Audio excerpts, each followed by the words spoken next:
이사야서입니다. 이사야 54장 11절 17절인데요. 이사야 54장 11절 17절. 이사야 54장 13절입니다. 오늘 요절은 13절. 내 자녀들이 주에게 가르침을 받으리니 13절 말씀 같이 읽습니다. 또 내 모든 자녀들이 주에게 가르침을 받으리니 내 자녀들이 너를 평강히 크리라. 잠깐 이 본문을 위해서 하나님께서 기름 부어주시도록 기도합시다. 위대하시고 거룩하신 주 하나님 감사합니다. 이 본문 위에 이 말씀에 빛을 비춰주시고 저희 마음속에 이 말씀을 새겨주시고 이 말씀을 깨닫도록 해주시고 또 말씀을 저희가 붙들 수 있도록 해주시고 말씀이 마음속에 풍성히 거하게 해주시고 말씀이 자유로운 행로를 얻어서 저희 속에 역사하게 해주시고 이 말씀과 성령이 더불어서 정말 열매를 맺도록 인도해 주시기를 간구합니다. 은혜 베풀어 주시옵소서.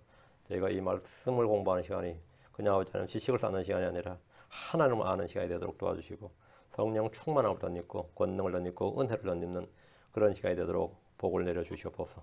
감사드리며 주의 성기도합니다. 아멘. 오늘 공부할 본문은 내 모든 자녀들이 주에게 가르침을 받으리니 이 말씀입니다. 사람은 누구에게 가르침을 받느냐, 무엇을 배우느냐에 따라서 가치관과 삶이 결정이 됩니다.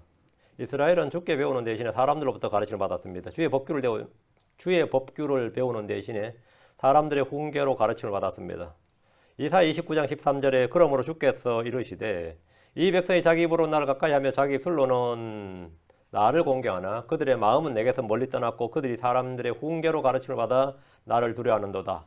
이건 주께서 배운 게 아니라 저보다 사람들의 훈계로 유대인들의 가르침을 집대성해 둔 것이 탈무드입니다.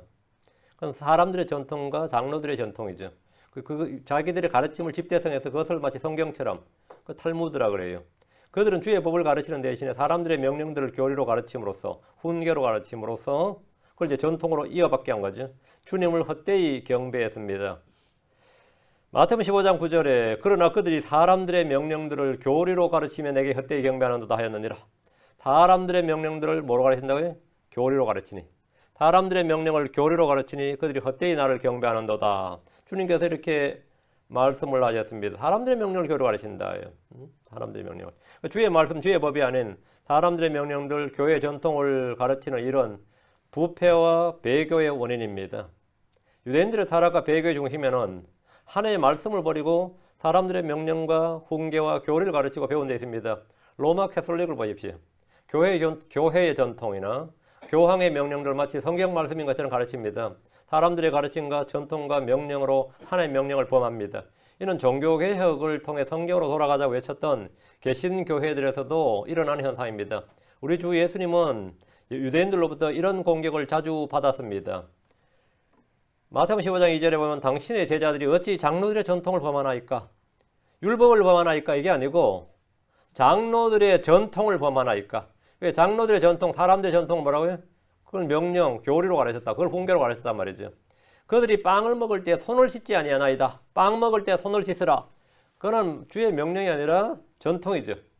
바리새인들과 모든 유대인들은 장로들의 전통을 지켰습니다. 마가복음 7장 3절에 이는 바리새인들과 모든 유대인들이 장로들의 전통을 지켜 손을 자주 씻지 않고서는 먹지 아니하기 때문이라. 장로들의 전통을 지켜 했죠. 그들은 예수님의 제자들이 장로들의 전통대로 걷지 않는 것에 대해서 강력하게 항의했습니다. 그 장로들의 전통대로 걷지 않으면 어떻게 되는 거죠? 아예 밥 못 먹는 거죠. 빵 못 먹는 거죠. 어떤 집에서도 어떤 집을죠. 손 안 씻으면 뭐 식사에 못 앉게 하는 집 있죠. 양치질 안 하고 오면 안 되는 거, 그런 거 있잖아요. 그거는 근데 그게 하나님의 말씀보다 더 잘 지켜지죠. 이제 직접 다이렉트로 보이는 거니까. 그리고 지금 다이렉트로 보이는 거니까 야 빨리 화장실 가서 손 씻고 와. 이렇게. 근데 제자들이야 뭐 어부 출신들이 많고 하다 보니까 뭐 그런 건 좀 개의치 않죠. 뭐 그렇게 먹는다고 사고 난 것도 아니고. 근데 바리새인들이나 장로들이나 서기관들이 봤을 때는 저런 쌍무식한 놈들이 없는 거지. 근데 그 왜 장로들이 전통을 안 지키냐 이거예요. 그러면서 막 주님께 막 항의를 했어요. 그 주님께서 답변을 하는데 그거 뭐 싸울 거 뭐 있냐 가서 씻고 와라 이러면 될 건 그죠. 그거 뭐 씻고 와라 이러면 간단한 문제 같은데 그분께서 그들에 대답하여 이르시되 너희는 또한 어찌하여 너희 전통으로 하는 명령들을 범하느냐 이렇게 답변하셨어요.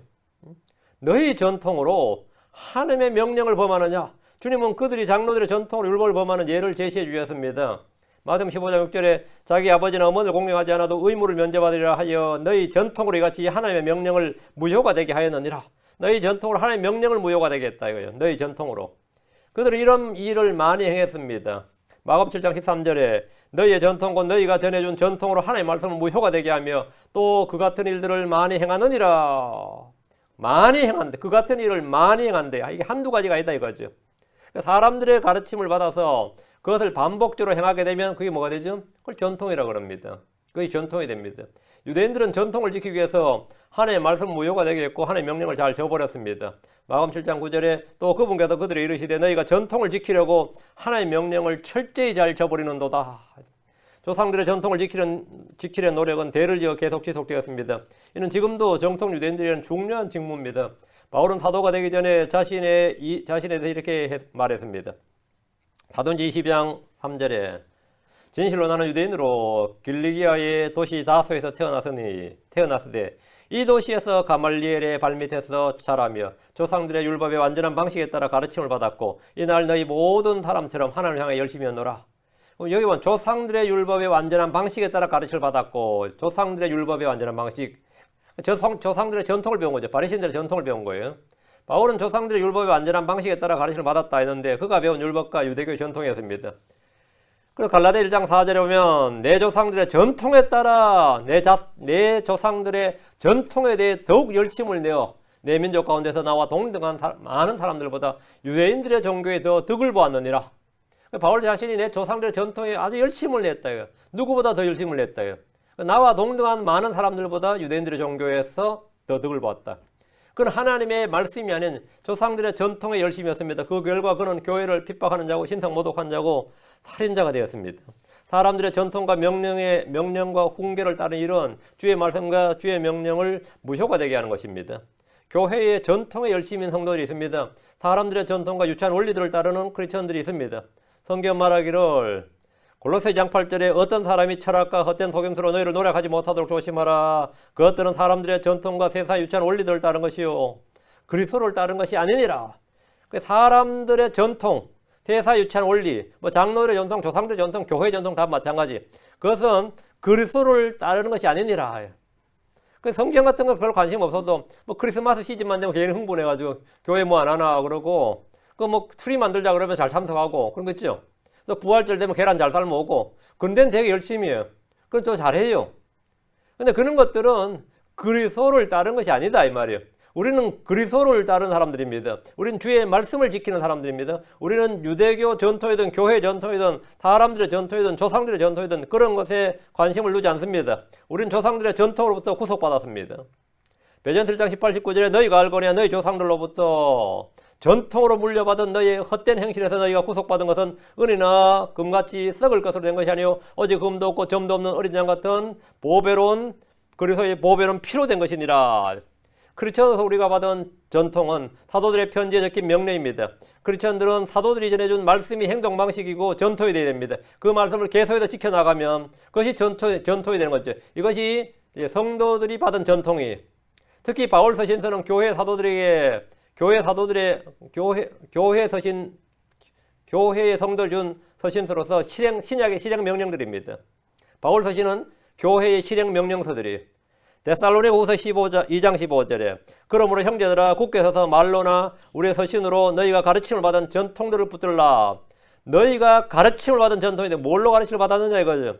굳게 서서 말로나 우리의 서신으로 말로나 할 때는 바울이 전한 복음 선포예요. 성경 가르치는 거지. 우리의 서신으로, 그건 로마서부터 빌레몬서까지 우리의 서신으로 너희가 가르침을 받은 전통들을 붙들라.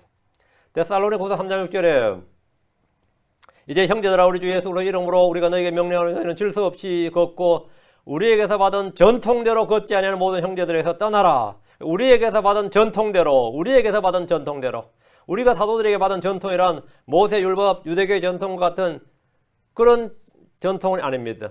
신약 성경의 편지들이 우리가 바로 믿고 따르고 실행해야 되는 우리의 전통들입니다.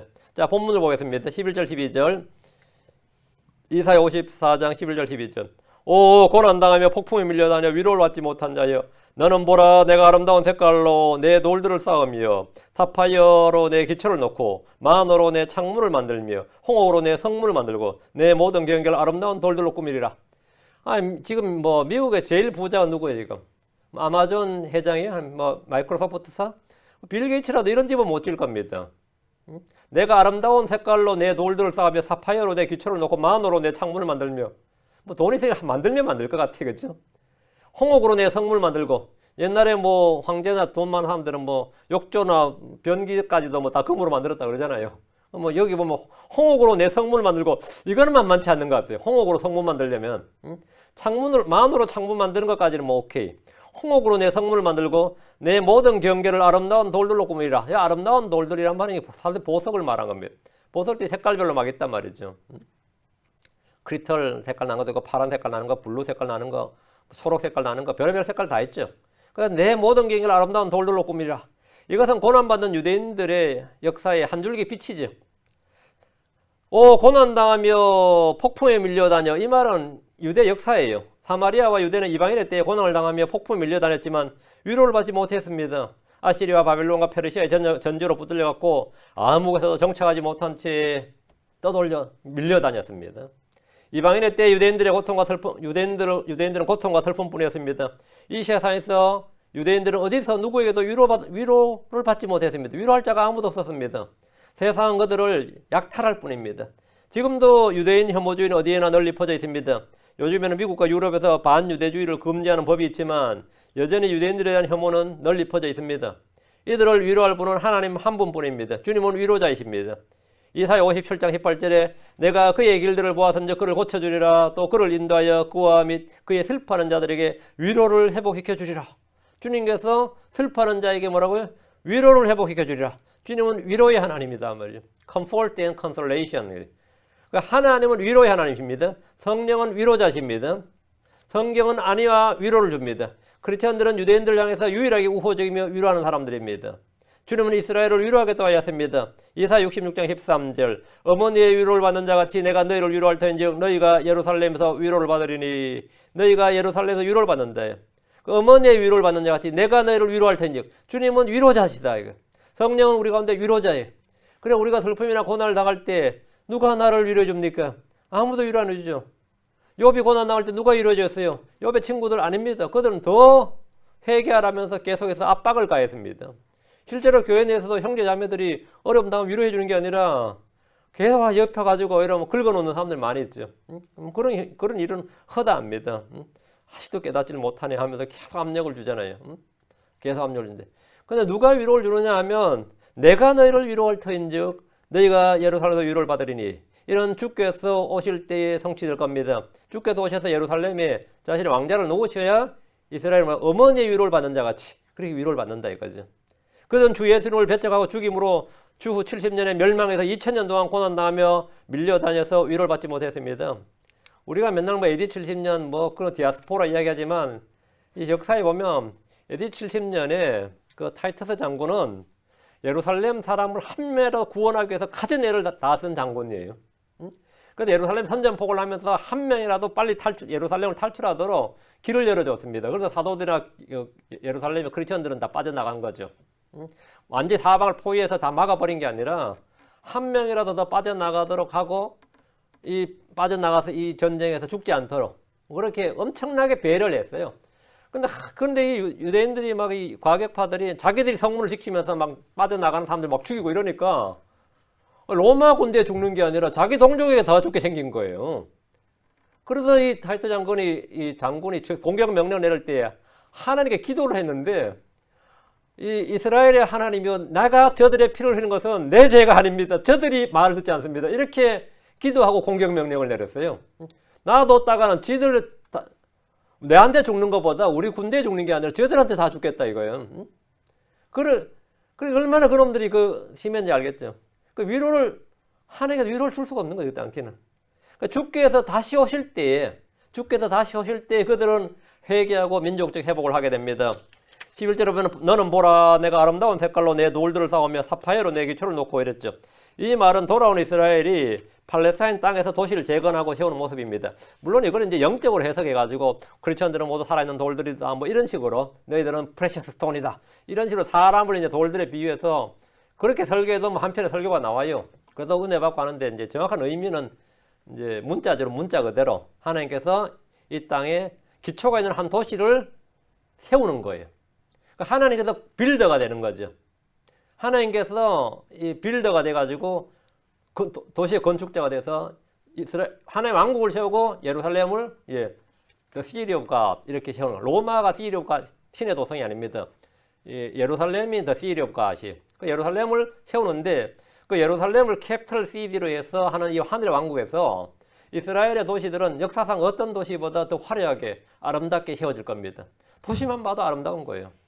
눈으로 보기만 해도 이거는 보통 도시가 아닌 거예요. 역사상 가장 큰 도시였던 바빌론이나 로마나 지금의 런던이나 뉴욕은 뭐 지금 런던이야 뭐 도시라고 뭐 아름다운 도시도 아니지만 볼 것도 없고요. 그건 뭐 비할 것이 아니죠. 주께서 친히 한 도시를 건축하실 것이고 한 왕국을 세우시는데 아브라함이나 유대 조상들이 바랐던 도시가 바로 이겁니다. 히브리서 11장 10절에 이는 그가 기초들이 있는 한 도시를 바랐기 때문이라 그것의 건축자와 만드신 분은 하나님이시니라. 그 기초들이 있는 한 도시를 바랐다. 기초들이 있는 한 도시. 이 도시가 뭐냐면 예루살렘이에요. 천년왕국에서 예루살렘 수도. 그것의 건축자와 그 예루살렘의 건축자와 만드신 분은 하나님이시니라. 하나님이 친히 이 땅에 한 도시를 세우신다 이거예요. 하늘의 예루살렘, 새 예루살렘이 보석으로 장식되어 있듯이 땅에서 예루살렘 역시 보석으로 세워집니다. 계시록 21장 19절 21절은 새 예루살렘 이야기죠. 그 도시의 성벽 기초들은 온갖 종류의 보석들로 장식되어 있는데 첫째의 기초는 벽옥이요, 둘째는 사파이어, 셋째는 옥수요, 넷째는 에메랄드, 다섯째는 홍마노요, 여섯째는 홍보석이요, 일곱째는 귀감남석이요, 여덟째는 녹주석이요, 아홉째는 황옥이요, 열째는 녹옥수요, 열한째는 청옥이요, 열두째는 자소정이더라. 전 지금 뭐 읽으면서도 이게 머리에 탁탁이 다 박히질 않아. 이 보석들을 별로 제가 관심이 없어가지고 뭐 옥수가 어떻게 생긴 거지 싶네 지금. 녹주석이 이게 진짜 보석 맞나 싶기도 하고. 뭐 황옥은 뭐 딱 황옥 청옥은 딱 와닿죠. 예. 어쨌든 이 사파이어도 뭐 쉬운 보석이고요. 어쨌든 이 12가지 보석 있잖아요. 12째가 뭐 자수정이더라 아니냐. 12문은 12진주였으며 문마다 각각 한 개 진주로 되어 있고 그 도시의 거리는 순금이며 마치 투명한 유리 같더라. 새 예루살렘은 완전히 보석으로 시장된 도시예요. 보석으로. 이 뭐 길이 황금이니까 이런 도시야 진짜 뭐 만화나 영화에도 안 나온 도시예요. 이런 진짜 문자 그대로 어린 양의 도성이죠. 이것은 우리가 살게 될 도시입니다. 이건 새 예루살렘이에요. 그런데 천년왕국의 땅의 예루살렘은 하늘의 예루살렘과는 비교할 수 없겠지만 아름다운 색깔들의 돌들로 지어집니다. 사파이어를 기초로 사용합니다. 마노로 창문을 만들고 홍옥으로 성문을 만든다. 홍옥으로. 뭐 새 예루살렘은 진주가 대문이고 이거는 홍옥으로 성문을 만든다. 야, 홍옥으로 성문 만들면 어떠? 문 떼가려고 하는 놈 없겠죠? 지금은 만들면 안 되고 홍옥으로 성문을 만들고 지금 세상에 어떤 아름다운 도시도 이런 재료로 건축하지 못합니다. 누가 이런 도시를 뭐 도시계획을 해서 설계를 했다고 하더라도 그것을 건축할 재정이나 재료를 충당할 수가 없습니다. 근데 주님에게는 이 일이 쉽습니다. 주께는 모든 것이 가능합니다. 주께 너무 어려운 일이 없고 불가능이 없습니다. 내 모든 경계들을 아름다운 돌들로 꾸미리라 하세요. 내 모든 경계들을 아름다운 돌들로 꾸미리라. 그 멕시코하고 미국의 국경에 장벽을 쌓는다 그러잖아요. 그 국경 장벽 쌓을 때 트럼프 대통령이 아주 위대하고 아름다운 벽을 쌓겠다 그랬거든요. 아름다운 beautiful wall을 아주 Great Beautiful Wall을 쌓겠다 그랬어요. 돈은 그러니까 멕시코가 낼 거라 그래요. 멕시코가 우리가 왜 내냐 그러니까. 지금 일단 내놓고 뭐 어떻게 하겠다고 해서 뭐 지금 56억 달러 책정해놨는데 야당이 반대해가지고 지금 안 되고 있죠. 내 모든 경계들을 아름다운 돌들로 꾸미리라. 이거 어때요? 국경선이 이렇게 된 그런 나라가 없죠. 이스라엘의 영토 경계는 철조망이나 만리장성과 같은 성곽이 아니라 아름다운 돌들, 즉 보석으로 꾸미겠다 이거예요. 이 일은 역대 어떤 왕이나 군대도 할 수가 없는 일입니다. 이 일은 주께서 행하실 일입니다. 예루살렘은 주 하나님께서 신이 거하는 도시로 특별한 지위를 가집니다. 이스라엘의 땅은 주께서 주신 약속의 땅이요 제사장 왕국으로서 모든 나라와 구별됩니다. 11절과 12절은 주께서 세상에 흩어져 고난받고 마음의 평안과 위로가 없는 유대인들에게 주는 위대한 회복의 약속입니다. 위대한 회복의 예언의 말씀이죠. 13절 또 내 모든 자녀들이 주에게 가르침을 받으리니 물질적인 것은 이제 11절, 12절처럼 되고 13절은 또 내 모든 자녀들이 주에게 가르침을 받으리니 이건 하나님의 왕국이죠. 12절은 하늘의 왕국이고 13절은 하나님의 왕국이. 내 모든 자녀들이 주에게 가르침을 받으리니 내 자녀들이 누릴 평가에 크리라. 하나님의 왕국은 내적인 거죠. 그렇죠. 그 이제 천년왕국에서는 하늘의 왕국과 하나님의 왕국이 합쳐지는 거예요. 이 땅에서. 사람들은 외적으로도 물질적으로 물리적으로도 좋은 왕국이고 전쟁도 없고 저주도 없고 질병도 없고 그죠? 아주 뭐 열매가 많고 땅도 좋고 물질적으로 좋은 땅이고 그게 하늘의 왕국 킹덤 오브 헤븐이고요. 그런데 이렇게 많으면 뭐해? 난 허무해. 이러면 어때요? 뭐 황금길이면 뭐해? 내 마음이 나는 차라리 뭐 그냥 마음에 좀 평안이 있었으면 좋겠어. 이러면 어떻게 되겠어요? 불안해 못 살겠어. 이러면 그건 하늘의 왕국이 없는 거죠. 지금 현재 우리 크리스천들에는 하늘의 왕국은 없어요. 그 대신 하늘의 왕국이 있어요. 응? 내가 뭐 비록 뭐 진짜 침대도 없는 데서 뭐 잔다 하더라도 난 단잠을 자. 그 마음에 평안이 있어, 기쁨이 있어, 즐거움이 있어. 난 그게 좋아. 근데 어떤 사람은 안 그러죠. 나는 뭐 불면증에 시달리더라도 상하 침대가 좋아. 그런 사람이 그런 게 있을 거 아니에요, 그죠? 물론 둘 다 되면 제일 좋겠지만, 근데 둘 중에 하나만 택하라 그러면 대부분 다 마음 편한 게 낫다 그런 말 하죠. 또 마음 편한 게 좋다 하는 사람이 또 물질적으로 시달리면 늘 불평해요. 또 물질적으로 시달리면 이게 사는 게 사는 거냐 그러고 뭐 이러고, 또 반면에 잘 먹고 잘 사는 사람들은 식탁에서 막 언쟁하고 싸우고 하면서 이게 목에 넘어갔냐 그러고 입을 씹으면서 목구멍으로 제대로 넘어갔냐 소화가 됐냐 이러면서 그러잖아요. 그 마음의 평안 내적인 게 없단 말이죠. 하늘의 왕국과 하나님의 왕국은 둘 다 필요한 거예요. 근데 지금 크리스천들에는 하나님의 왕국이 그게 뭐죠? 성령 안에서 의와 희락과 평강이에요. 너희가 하나님의 왕국 우리 안에 있단 말이죠. 크리스천들 다 그게 있어야죠. 우리 속에 뭐가 의와 희락이 딜라이트, 의와 기쁨과 joy, 평강, peace. 이게 하나님의 왕국인데, 내 모든 자녀들이 주에게 가르쳐 받으리 내 자녀들이 누릴 평강이 크도다. 이게 뭐죠? great peace라는 큰 평강이죠. 평강이 크다잖아요. 그러니까 주 예수님께서 너의 자녀들이 주에게 가르침을 받는다. 주께 가르침을 받는 방법은 주님께 와서 배워야 돼요. 마태복음 11장 29절에 나는 마음이 온유하고 겸손하니 너희 위에 내 멍에를 메고 내게 배우라. 그리하면 너희가 너희 혼을 위한 안식을 찾으리라. 배우라. 그리하면 내게 배우란 말이에요. 내게 그리하면 너희가 너희 혼을 위한 안식을 찾으리라. 근데 주께 나와서 배우질 않는 거예요. 배우지 않으니까 안식을 얻어요, 못 얻어요? 못 얻죠. 안식을 못 얻어요? 평안을 얻어요, 못 얻어요? 못 얻죠. 주께 배우면 혼의 안식을 얻습니다. 주 하나님은 지식과 명철로 자녀들을 가르치시는 분입니다. 주님 이스라엘을 건지시고 광야에서 그들을 가르치셨습니다. 신명기 32장 10절에 그분께서 그를 사막 땅에서와 피폐함이 부르짖는 광야에서 찾아내시고 그를 인도하시며 가르치시고 자신의 눈동자까지 지키셨도다. 그러니까 주님께서는 찾아내시고 인도하시고 가르치시고 지키신다 이거예요. 주의 가르침을 받은 자들은 복이 있습니다. 주님은 잃어버린 양들을 찾아내시고 인도하시고 가르치시고 지키십니다. 예레미야 9장 20절. 또 주의 선한 영을 주사, 성령이죠. 그들을 가르치시며 주의 만나가 그들의 입에서 떠나지 않게 하시고 그들의 목마름을 인해 그들의 물을 주사. 가르치시고, 주님은 가르치시는 분이다. 우리는 주님께 배워야 됩니다. 배움의 핵심은 뭐냐? 배움의 핵심은 듣는 거예요. 배움의 핵심은 듣는 겁니다. 주의 말씀을 듣고 귀를 기울일 때 주께서 주께 배울 수 있습니다. 들은 후에는 순종해야 됩니다. 듣기만 하고 행하지 않으면 자기를 속이는 자가 됩니다. 주 하나님 우리에게 의를 가르치십니다. 진리를 가르치십니다. 선한 것을 가르치십니다. 법을 가르치십니다.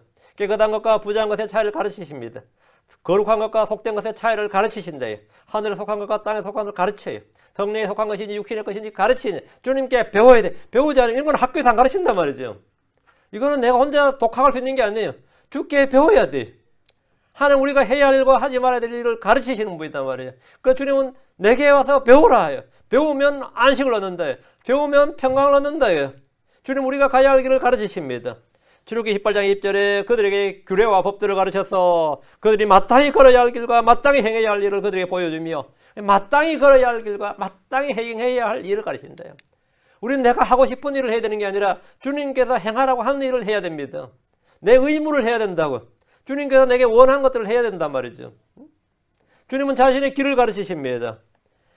시편 25편 8절 9절에 주께서는 선하시고 곧 바르시니 그러므로 그분께서 죄인들을 그 길로 가르치시로다. 그분께서 온유한 자를 판단의 공의로 지도하시리니 곧 온유한 자에게 자신의 길을 가르치시로다. 주님께서 가르치시로다. 지도하시리니 가르치시로다. 주님은 가르치시는 분이에요. 시편 25편 12절에도 주를 두려워하는 자가 누구냐? 그분께서 친히 택하실 길로 그를 가르치시로다. 가르치시로다. 그래서 주께 나와야 배울 거 아니에요. 주께 나와야. 주님은 뭘 가르치냐? 주님은 전쟁을 알지 못하는 세대에게 전쟁을 가르쳤습니다. 우리는 그래서 좋은 군사라도 반드시 싸우는 법과 이기는 법을 배워야 됩니다. 배워야 뭐 할 거 아니에요. 배워요. 다윗은 하나님으로부터 전쟁하는 법을 배웠습니다. 배웠어요. 시편 104편 1절에 나의 힘이 되신 주를 찬송할지어다. 그분께서 내 손을 가르쳐 전쟁하게 하시며 내 손가락을 가르쳐 싸우게 하시는도다. 주님은 뭐라는 전쟁에서 피하게 해주신 게 아니라 싸우게 가르치는 거예요. 고난을 피하도록 가르치는 게 아니라 감당하도록 가르치는 겁니다. 주님은 이기도록 가르치는 거지 도망하거나 피하도록 가르치는 게 아니에요. 그걸 감당하도록 내 손가락을 내 손을 가르쳐 전쟁하게 하시고 내 손가락을 가르쳐 싸우게 하시는도다. 다윗이 전쟁에서 연전연승할 수 있었던 비결이 여기 있습니다. 그는 주님으로부터 전쟁하는 방법을 배웠습니다. 배웠으니까 이기는 거죠. 우린 죄와 싸울 줄 알아야 됩니다. 세상과 싸울 줄 알아야 됩니다. 마귀와 싸울 줄 알아야 됩니다. 에베소 6장 11절 12절에 너희가 마귀의 관계들을 능히 대적하며 서기 위해 하나님의 전신갑주를 입으라. 우린 살과 피와 맞붙어 싸우지 아니하고 정사들과 권능들과 이 세상 어둠의 치리자들과 높은 처소들에 있는 영적 사악함과 맞붙어 싸우느니라. 우린 싸운다 이거예요. 싸운다. 이런 전쟁을 할 줄 모르면 이 영적 전쟁, 영적 사악함과 맞붙어 싸우는 이 전쟁을 할 줄 모르는 사람들은 내가 크리스천이라도 뭐 집사든 목사든 뭐 상관없어요. 내가 어떤 직분에 갖고 있든 그 사람 언제나 혈과 육과 대항해서 싸웁니다. 그래서 내가 목사라도 마누라하고 맨날 싸우고 자식들하고 싸우고 이래요. 동료 목사하고 싸우고 교회 지체들하고 싸우고 왜? 맨날 싸우는 게 그거예요. 혈과 육을 대적해서 싸워요. 그래 맨날 분쟁이 일어나고 싸우는데 사실은 정욕에 따른 거죠. 욕심에 따른 건. 자기 지체 속에 싸우는 정욕 때문에 일어나 싸움인데 그래도 그러면 쪽팔리잖아. 그렇게 말하기는. 오늘도 영적 전쟁이 치열해 이런다고. 그리고 자기 혼자는 뭐라 그러면 요즘도 제가 지금 살면서 영적 전쟁이 치열해요. 그렇게 하면 좀 덜 쪽팔리잖아. 응? 영적 전쟁 아닌데 혈과 육에 대항해서 싸우면서 그런다고요. 그 형제들과 싸우고 이웃과 싸우고 가족들과 싸우고 그러다 보면 싸울 사람이 아무도 다 떠나고 아무도 없어. 자기 혼자 남으면 괜히 돌멩이라도 한번 차본다고. 싸울 게 없으니까 돌멩이라도 한번 차보고 말이죠. 그때 옆에 개 있으면 차여요. 뭔가 싸우고 싶은 거예요 그냥. 그래서 계속 싸워요. 그래서 싸우다가 싸울 대상이 없으면 성령을 대적해서 하나님과 싸웁니다. 하나님께서 내 인생이 꼬라지로 만들어 놨다고. 하나님하고만 이제 다투는 거예요. 하나님과. 하나님은 가르치시는 분입니다. 하나님 우리가 고난을 견디는 법을 가르치십니다. 형제를 섬기고 사랑하는 법을 가르칩니다. 보는 것으로 행하지 않고 믿음으로 행하는 법을 가르치십니다. 주께 배우면 혼의 안식을 얻고 평강을 누리게 됩니다. 다시 13절. 또 내 모든 자녀들이 주에게 가르침을 받으리니 내 자녀들이 누릴 평강이 크리라. 주의 평강, 성령의 열매인 평강은 그냥 오는 게 아닙니다. 주의 평강은 주님으로부터 오는 거예요. 성령의 평강은 열매로 주어지는 거예요. 우리의 화평이신 예수를 믿어야 옵니다. 평강은 성령의 선물입니다. 주께서 주시는 평안을 믿음으로 받아야 돼요. 요한복음 14장 27절에 내가 너에게 평안을 남기노니 곧 나의 평안을 너에게 주노라. 세상에 주는 것과 달리 내가 너에게 주노니 너희는 마음에 근심하지도 말고 두려워하지도 말라. 평강은 주께서 세상을 이기셨기 때문에 우리가 누릴 수 있는 특권이고 선물입니다. 요한복음 16장 3절에 너에게 이 일들을 말한 것은 너희가 내 안에서 평안을 누리게 하려 함이니라. 세상에서 너희가 환난을 당할 테니라. 기운을 내라. 내가 세상을 이겼노라 하시니라.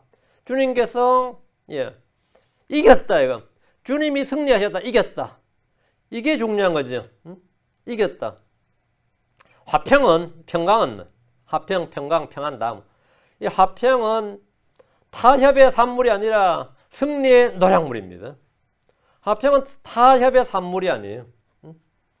우리가 요즘 맨날 평화를 가져가자 하죠. 요즘 특히 우리나라 대한민국은 지금 남북 평화 여기에 대해서 엄청나게 갈구하죠. 남북 평화로 오면 중국이 건드리죠. 남북이 평화로 오면 중국이 건드리지. 그럼 거기 아니면 다음 러시아가 건드리겠지. 그 밑에는 일본 놈 있죠. 동쪽으로는 동쪽, 남쪽에 일본 놈 있지. 서쪽과 북쪽에는 중국이 있지. 동쪽과 북쪽에는 러시아가 있지. 이런 나라가 대한민국이에요. 이런 나라가. 우리 싸우겠다고 어른거리고 되게 나머지 나라들이 가만히 있는 거예요. 대한민국이 희한한 나라죠. 그러다 워낙 이제 이 평안이 없었던 나라들이니까 평화만, 어떤 평화든지 하는 평화만 가져왔는데 평화라는 것은 타협의 산물이 아닙니다. 평화라는 것은 힘으로 얻는 승리의 노량물입니다. 승리로 얻는 정복자만 누릴 수 있는 거예요. 승리만. 그래서 예수님께서 내가 너에게 평안을 준다 할 때는 왜 평안을 주냐면 주님께서 구원의 대장이신 분께서 세상과 죄와 마귀와 싸워서 이기셨기 때문에 구원의 대장이신 분께서 생명의 통치자께서 사망을 패하셨습니다. 십자가를 통해 죄와 죽음을 정복하였습니다. 마귀를 이기셨습니다. 세상을 이기셨습니다. 우리는 승리하기 위해 싸우는 것이 아니라 이미 승리하신 주님, 정복하신 주님을 믿음으로 싸우는 겁니다. 우리는 이기기 위해 달리지만 사실은 이미 이기신 예수님을 보고 달리는 겁니다. 이기신 예수님, 승리하신 예수님을 보고 싸우는 거예요. 하나님은 그리스도를 통해서 우리에게 항상 승리를 주십니다. 우리는 왜 싸우느냐? 노량물 취하러 싸우는 거예요. 고린도서 15장 21절에 그러나 우리 주 예수 그리스도를 통하여 우리에게 승리를 주시는 하나님께 감사하노라. 하나님은 그리스도 안에서 항상 승리하게 하십니다. 고린도서 2장 14절에 항상 우리를 그리스도 안에서 승리하게 하시고 우리를 통해 모든 곳에서 그분을 아는 냄새를 풍기게 하시는 하나님께 이제 감사하노라. 항상 우리를 그리스도 안에서 승리하게 하시고 승리를 주시는, 성경의 이런 기록과 달리 언제나 패배하는 크리스천들이 있습니다. 성경은 항상 always 항상 승리를 주신다, 승리하게 하신다 그러고, 그렇죠. 주님께서 내가 세상을 이겼노라 평안을 주노라 그러는데 내가 안식도 없고 평안도 없는 분들이 그 사실 대부분이에요. 이런 기록들과 달리 성경의 기록과 내 현실이 너무 차이가 나는 거예요. 실제가. 언제나 패배한 크리스천들이 있습니다. 죄를 이긴 정복자가 아니라 죄의 종이 된 크리스천들이 있고 세상에 동화된 크리스천이 있고 육신의 정욕을 따르는 크리스천들이 많이 있습니다. 왜 그런 것 같습니까? 힘이 부족해서나 능력이 부족해서나 운이 없어서나 지식이 없어서 패배하는 것이 아닙니다. 믿음이 없어서 패배합니다. 구원이 믿음에서 나듯이 승리 역시 믿음을 통해 옵니다. 내가 타고나기를 머리가 별로 안 좋아. 내가 타고나기를 그렇게 체력이 좋질 않아. 내가 타고나기를 그렇게 부잣집에 태어나지 않았어. 그러다 보면 세상은 다 출발점이 달라요. 그러면 한 20년, 30년 하면 20대, 30대, 40대 가면 또 성취하는 속도도 다르고 성취하는 양도 다릅니다. 그렇죠? 그 인생은 다 틀려요. 인생은 공평하지 않습니다. 누가 세상 공평하다 그래요?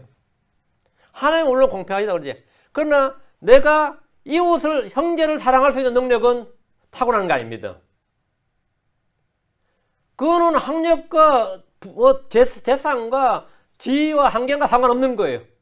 그 하나님께서 내가 오래 참고, 악을 기뻐하지 않고, 진리를 기뻐하고, 시기하지 않고, 이런 능력은 우리가 태생적으로 타고나는 게 아니에요. 그 후천적 환경으로 길러지는 것도 아니에요. 그건 뭐죠? 그건 그리스도에게 나는 거라고. 내가 죄에 대해서 이기는 것은 돈과 상관없어요. 학력과 상관없다고.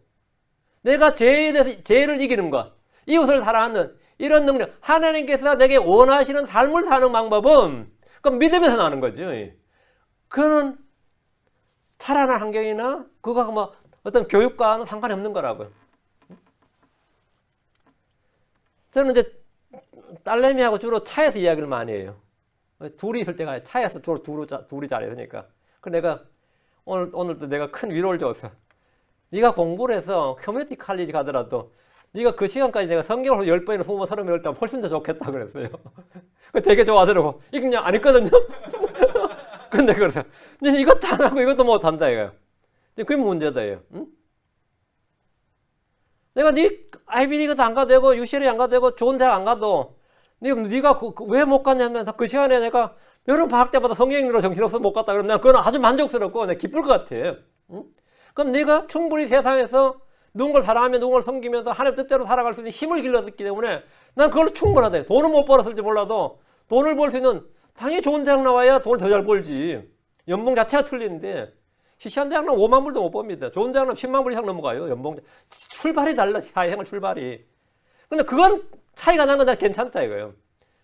그런데 연봉 100만 불을 받아도 사람을 사랑할 수 있는 능력이나 사람을 섬길 수 있는 능력이 생기는 거 아니네.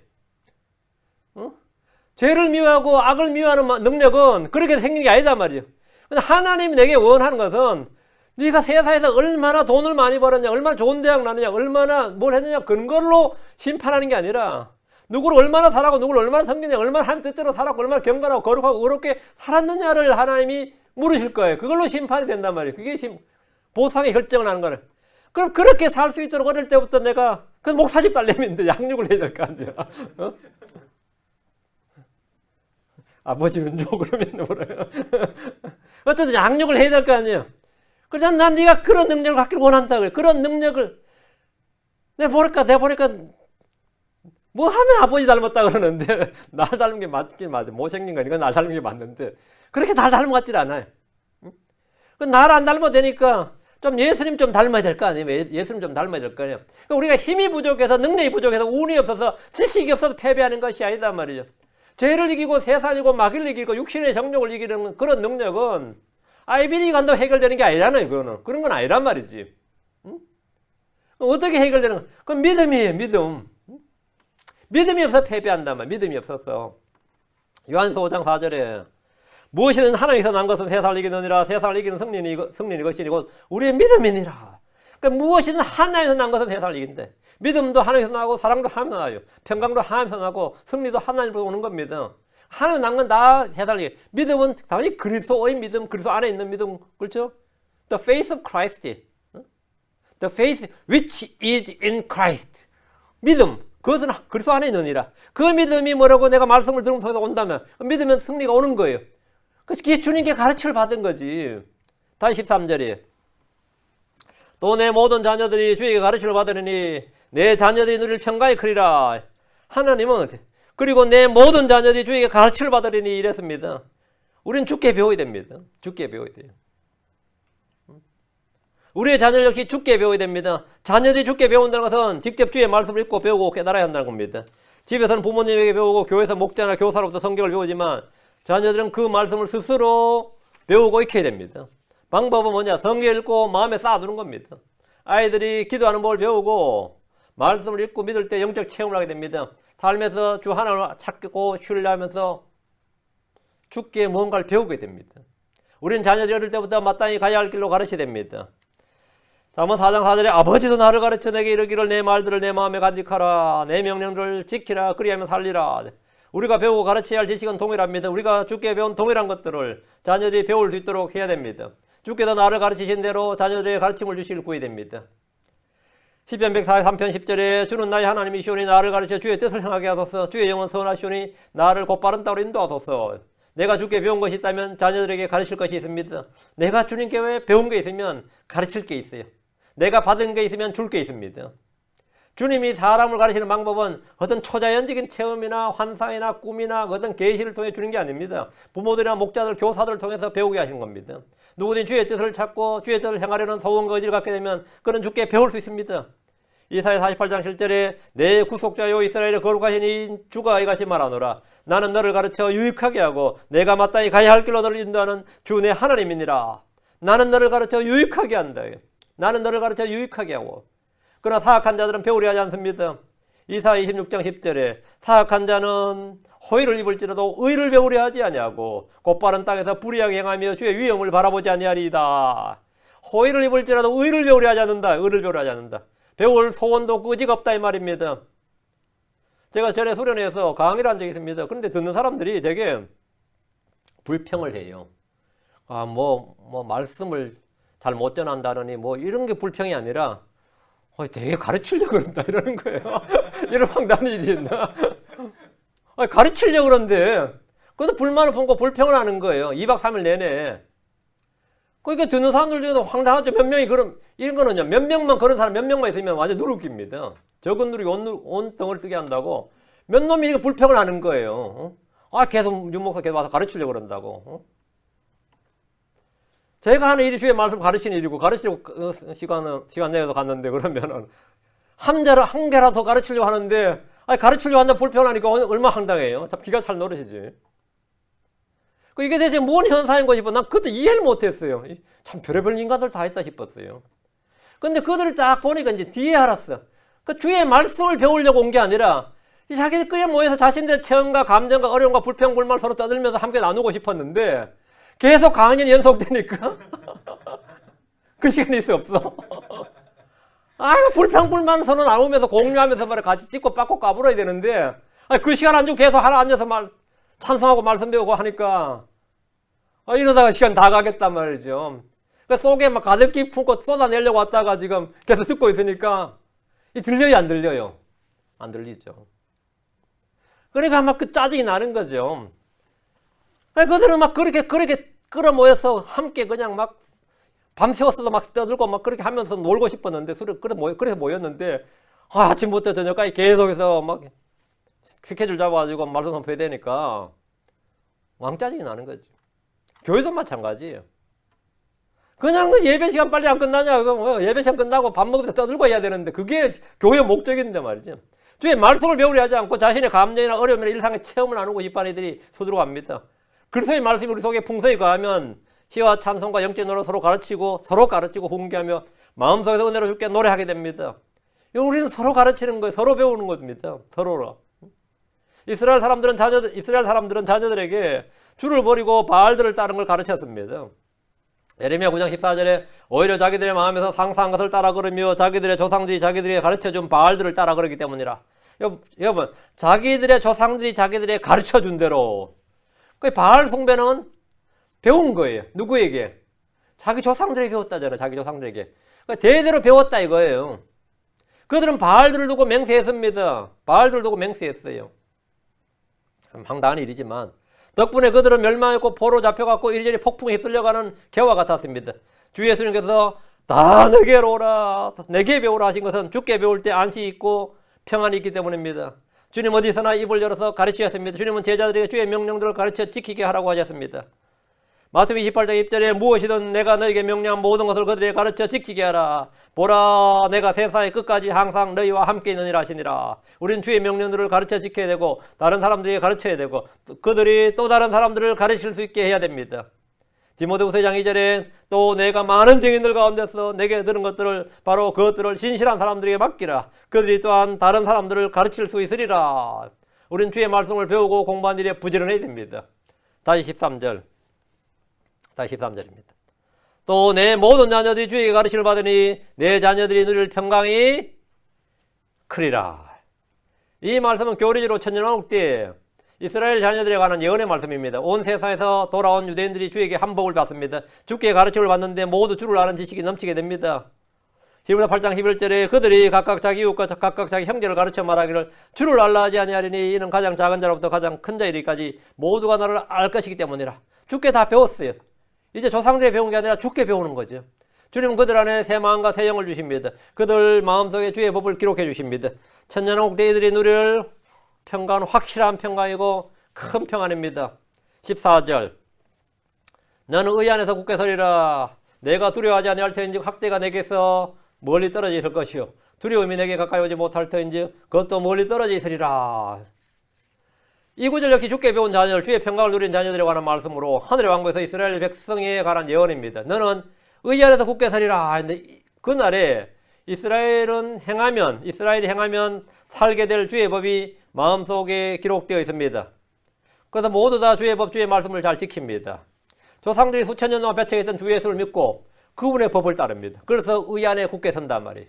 내가 두려워하지 아니할 터인즉 이스라엘은 더 이상 두려운 것이 없습니다. 그들 가운데 주께서 계시기 때문입니다. 세상의 머리로 민족들의 머리로 세움받습니다. 그들은 제사장 왕국이고 의의 왕국, 평강의 왕국이 됩니다. 세상의 모든 민족이 유대인들을 존경하고 높여주며 인정합니다.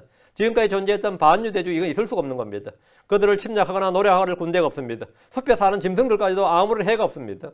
산과 들에 있는 나무나 풀도 사람을 해치는 독성이 없습니다. 해의 낮이나 밤의 날은 물론이고 자연재해도 없습니다. 그때는 자연재해도 없어요. 뭐 일사병도 없고 열사병도 없고 추위에 뭐 언다 뭐 그런 동사 이런 것도 없고 이거 완전한 큰 평강이죠. 내 자녀들이 누릴 평강이 크다 그랬잖아요. 이거는 물리적으로 영적으로만 아니라 물리적으로도 육체적으로도 너무 다 평강한 거예요. 학대가 내게서 멀리 떨어져 있을 것이요. 인류 6천년 역사 동안 여자를 괴롭히던 뱀의 씨가 이 땅에서 불못으로 던져졌습니다. 영혼 묶여서 끝없이 깊은 구덩이에 던져졌습니다. 학대자가 없기 때문에 학대가 없습니다. 학대가 내게서 멀리 떨어져 있다 할 때 멀리 떨어져 있다 했죠. 아예 없어진 게 아니라 멀리 떨어져 있으면 언제 오겠지. 이 멀리란 말은 천년입니다. 학대가 천년간 떨어져 있다는 말입니다. 하늘의 왕국을 천년 통치기 아니라 해서 천년왕국이라는데 천년이 차면 학대가 다시 가까이 옵니다. 사탄이 풀려나기 때문입니다. 사탄이 풀려나요. 그래서 계시록 20장 7절 8절에 그 천년이 다 참에 사탄이 자기 감옥에서 풀려나고 나가서 땅의 사방에 있는 민족들과 곡과 마곡을 속이며 그들을 함께 모아 전쟁을 하게 할 터인데 그들의 손은 바다의 모래 같으리라. 천년 동안은 완전한 평화의 때입니다. 천년은 완전한 평화의 때예요. 두려움이 내게 가까이 오지 못할 터인지 그것도 멀리 떨어져 있으리라. 학대가 멀리 떨어져 있고 두려움도 멀리 떨어져 있다. 이 역시 같은 말씀입니다. 주께서 통치하시는 천년 동안 이스라엘을 두렵게 할 것이 전혀 없습니다. 그것도 멀리 떨어져 있으리라. 이제 천년의 기간을 멀리라고 한 겁니다. 사탄이 민족들을 속여 바다의 모래처럼 많은 사람이 예루살렘을 애워싸지만 불이 하늘에서 하나님으로부터 내려와서 그들을 삼켜버립니다. 15절 보라 그들이 확실히 함께 모일지라도 나로 말미암아 모이지 아니하리니 누구든지 함께 모여 나를 치는 자는 너로 인하여 쓰러지리라. 보라 그들이 확실히 함께 모일지라도 이 말씀은 7년 대환란 때는 아마겟돈 전쟁으로 모이는 거죠. 대환란 때 민족들이 전능자의 큰 날에 전쟁을 하기 위해서 모입니다. 그러나 이들은 모두 주의 칼에 쓰러져서 죽습니다.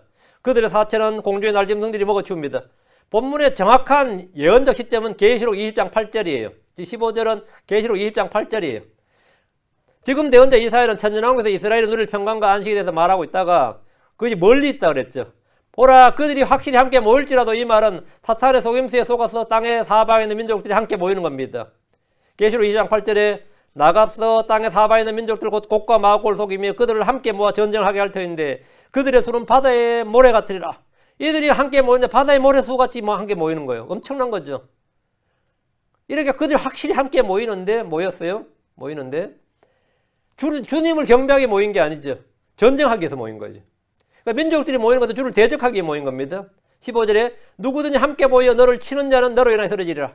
그러니까 이스라엘을 이제 모여서 치겠죠. 치면 너로 인하여 이스라엘은 쓰러진다. 대환란 때 모인 민족들은 주의 칼에 쓰러져 피를 흘리는데 그 피가 말고피까지 차오르고 1600 스타디온에 퍼집니다. 계시록 14장 20절에 도시 밖에서 그 포도즙 틀이 밟혔고 포도즙 틀에서 피가 나와 말굴레까지 닿았으며 1600 스타디온이나 퍼졌더라. 천년왕국이 끝날 때 모인 백성들은 하늘의 불로 멸망해서 흔적도 남지 않을 겁니다. 16절입니다. 보라 불 속에 수치에 바람을 불어 자기 일에서 도구를 만드는 대장장이도 내가 창조하였고 멸하는 일을 하는 파괴자도 내가 창조하였느니라. 주님께서 어떤 사역자, 일할 사람을 창조했다 이거예요. 주님께서 처음에 하늘과 땅을 창조하셨듯이 이 땅에는 모든 것들은 다 창조물입니다. 하나님은 사람을 창조하였습니다. 하나님 불 속에 수치에 바람을 불어 자기 일에서 도구를 만드는 대장장이를 창조하였다. 저는 대장장이들이 일하는 걸 본 적이 있지만 위험하다고 자꾸 가라 그래서 직접 들어가서 본 적은 없어요. 직접 일을 해본 적 없습니다. 대장장이가 쇠나 노슬 녹이는데 핵심이 불입니다. 그렇죠? 불이에요. 대장간의 화로나 용광로는 뜨거운 불로 모든 일을 합니다. 불로 모든 일을 하는 것이. 대장장이는 칼을 만들 수도 있고 낫을 만들 수도 있습니다. 대장장이는 뭔가를 만드는 자입니다. 멸하는 일을 하는 파괴자. 이건 파괴자, 사탄입니다. 사탄과 접근하는 하나님의 손에서 사용된 도끼고 파멸시키는 일을 합니다. 사탄은 사망의 권능을 가진 자입니다. 주님은 사탄을 창조하였다. 멸하는 일을 하는 파괴자도 내가 창조하였느니라. 그럼 접근서라 사탄을 누가 창조했다고요? 하나님, 내가 창조했다는 거예요. 그 사탄은 멸하는 자인데, 파멸자, 파괴자인데, 하나님께 내가 창조했다요. 그는 처음에 덮는 그룹으로 창조했고, 하나님의 동산 에덴에 있었습니다. 그는 모든 보석과 홍보석과 황옥과 다이아몬드와 녹주석과 줄마노와 벽옥과 사파이어와 에메랄드와 석류석과 금으로 덮였습니다. 성경은 에스겔 28장 13절에 내가 창조되던 날에 내 안에서 내 작은 복과 내 필의 작품이 예비되었도다. 내가 창조된 날에 in the day that thou are created. 네가 창조되던 날에 네가 in the day 그 말은 창조된 날이 있었다고. 첫째 날, 둘째 날, 셋째 날, 넷째 날, 다섯째 날, 여섯째 날, 어느 날요? 일곱째 날 줄만 안 쉬어졌고. 어느 날. 사탄이 네가 창조되던 날에 첫째 날부터 여섯째 날까지 아닙니다. 이전 세상이에요. 그 이전 세상에 네가 창조되던 날이 있었다고. 이전 세상이라고. 물론 못 믿는 사람 못 믿어요. 한국의 킹제임스 성경 믿는 어떤 목사는 사탄도 미카엘하고 아담이 동기동자인 줄 알아. 미카엘 가브리엘이 만약 사탄 그룹이 아담과 동창생인 줄 안다고. 생일이 같은 줄 안다고요. 정신 나간 사람이죠. 덮는 그룹이었던 그는 주를 대적하는 사탄이 되었습니다. 사탄이라는 뜻이면 세이튼, 이게 뜻이 뭐죠? 대적자라는 뜻이에요. 그 그룹이 사탄이 됐다 이 말은 그룹이 하나님을 덮는 그룹, 영광의 그룹이 하나님을 대적하는 자가 되었다. 대적하는 자, 이걸 한 단어로 세이턴. 사탄이 다른 이름이 아니라 대적자가 되었다. 주를 대적하는 대적자가 되었다. 주님은 빛을 창조하셨듯이 어둠을 창조하셨습니다. 주님은 선을 창조하듯이 악을 창조하셨습니다. 창조주 하나님은 멸한 일을 할 파괴자를 창조하셨습니다. 창조하셨어요. 17절 너를 치려고 만든 어떤 무기도 주님이 대장장을 만드셨잖아요. 창조하셨는데 너를 치려고 만든 어떤 무기도 형통하지 못하리라. 재판할 때 너를 치려고 일어날 모든 혀를 내가 정죄하리니 이것이 주의 종들의 유산이니라. 그들의 의는 나로 말미암은 의인이라 주가 말하노라. 대환란 때 이스라엘은 산으로 광야로 도망가야 됩니다. 마귀가 성도를 이기는 시대입니다. 그러나 주께서 오시면 이스라엘은 강하게 됩니다. 요엘서 3장 10절에 너희의 보습을 쳐서 칼을 만들지어다. 너희는 가지치는 낫을 쳐서 창을 만들지어다. 약한 자는 말하기를 나는 강하다 할지어다. 천연왕국이 되면 이제 무기가 없어지죠. 민족들은 모든 무기를 녹여서 농기구를 만듭니다. 그리고 더 이상 전쟁 연습을 하지 않습니다. 미가서 4장 3절에 그가 많은 백성들 가운데서 심판하며 멀리 있는 강한 민족들을 꾸짖으시리니 그들이 자기들의 칼을 쳐서 보석을 만들고 자기들의 창을 쳐서 가지치는 낫을 만들리라. 민족이 민족을 치려고 칼을 들지 아니하며 그들이 다시는 전쟁을 배우지 아니하고 이래서 천년 동안 전쟁이 없습니다. 천년 동안 전쟁이 없어요. 재판할 때 너를 치려고 일어날 모든 혀란 말은 민족들의 심판을 말해요. 요사박 골짜기에서 집행되는 심판에서 양과 염소로 분류할 때 이스라엘을 대적하는 모든 혀는 주께서 염소로 분류하시고 저주를 받은 자들아 너희는 내게서 떠나 마귀와 그의 천사들을 위하여 예비된 영존한 뿔에 들어가라 이렇게 말씀하실 겁니다. 이것은 주의 종들의 유산이니라지. 이들은 이긴 자들입니다. 왕국을 상속받는 자들로 하늘의 왕국으로 들어갑니다. 주와 함께 천년 동안 통치합니다. 이것이 그들이 받게 될 유업 상속의 유산입니다. 그들의 의는 나로 말미암은 의인이라 주가 말하노라. 이들은 하나님의 명령과 예수로의 믿음을 지킨 자들로서 하나님의 의신 예수로 말미암아 의롭게 됩니다. 계시록 14장 12절에 여기에 성도들이 인내가 있나니 곧 여기 하나님의 명령들과 예수의 믿음을 지킨 자들이 있느니라 하더라 했습니다. 하나님은 성도들의 구원뿐만 아니라 유업의 상속들을 약속하셨습니다. 우리는 구원의 상속자요 약속의 상속자입니다. 우리는 하나님의 상속자요 그리스도와 함께한 공동 상속자입니다. 우리는 만물의 상속자로 정하신 그분과 함께 왕국을 상속받을 왕국의 상속자입니다. 자, 오늘 여기까지. 이제 54장 끝났습니다. 55장은 다음 시간에 하겠습니다. 자, 기도하겠습니다. 위대하시고 거룩하신 주 하나님 감사합니다. 하나님께서 은혜와 복을 주셔서 오늘 주의 말씀을 선포했습니다. 선포한 모든 말씀들이 마음속에 깊이 잘 받아들여서 믿음과 잘 결합하고 또 이것이 모두 열매 맺도록 은혜를 허락하여 주시고 저희 교회의 성도를 모두 강사한 그런 그리스도 장상 그런 믿음의 군사들 다 되도록 복을 허락해 주십시오. 사랑하는 아버지 하나님께서 은혜 주셔서 참으로 저희 모두 각 개개인이 성령으로 늘 충만하게 하시고 또 주를 증언하는 그런 그리스도의 좋은 군사들 되게 하시고 저희가 믿음에 서는 싸움을 싸우고 주께 가르침을 받은 대로 주께 배운 대로 저희가 혼의 안식과 평안을 얻게 하시고 또 그 배운 대로 저희가 이 땅에서 살아갈 수 있도록 그래서 늘 승리할 수 있도록 노량물 취할 수 있도록 주께 영광을 돌릴 수 있도록 그런 체험들이 가득한 간증들이 넘치는 그런 성도들이 되도록 도와주십시오. 감사드리며 주의 성기도합니다. 아멘. 아멘. 네, 마치겠습니다.